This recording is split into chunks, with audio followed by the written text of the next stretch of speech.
Пожалуйста, паспорт ваш, аттестат, 6 фотографий. Денис Гелизединов планирует поступать в КХТИ. ЕГЭ сдавал по профильной математике, русскому языку, обществознанию и информатике. Выбрал направление мехатроника и робототехника. Заинтересовало 3D-моделирование. Думаю, что мне будет интересно этим заниматься.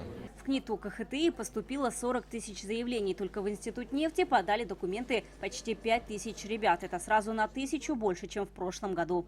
В этом году очень большой прирост заявлений, потому что наша промышленность нуждается в таких направлениях, как химические технологии, технических специальностях. Поэтому люди понимают, что это приоритетно, это перспективно. В этом году в школах республики больше выпускников, которые выбрали химию, физику, информатику, профильную математику по сравнению с прошлым годом. При этом еще 4 года назад эти предметы, кроме информатики, сдавали больше. В текущем году удалось стабилизировать ситуацию и не допустить падения процента выбора школьниками предметов естественно-научного цикла. Хотя, уважаемые коллеги, прорывом это назвать пока рановато.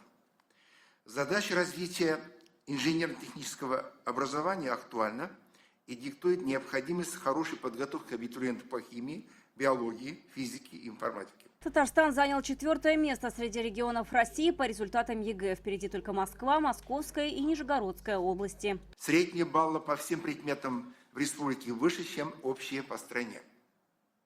Максимальные средние баллы учащихся демонстрируют по таким предметам, как английский язык, литература, минимальные по географии, истории, биологии. Средний балл по русскому языку оказался ниже, чем в прошлом году в нашей же республике, но он выше федеральных показателей, что порадовало учителей, так это количество стабальников, в том числе по русскому. В этом году значительно увеличилось количество стабальных результатов по ЕГЭ. Если в прошлом году это было 199, в этом году уже 366. Больше всего стабальников по русскому языку, литературе, математике и химии.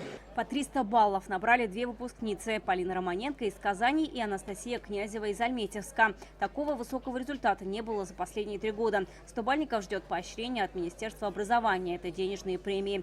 Среди этих выпускников большинство, 175 ребят, поступают в казанские вузы, 118 в Москву, 32 в Санкт-Петербург. Они выбрали такие направления, как филология, информационные технологии, медицина и инженерное дело. В этом году впервые можно было пересдать один из экзаменов. Этой возможностью воспользовались 1830 ребят. 53 выпускника не смогли сдать ЕГЭ и набрать минимальные баллы. Пересдача осенью. Вероника Гайнудинова, Адель Миндубаев, ТНВ, Казань.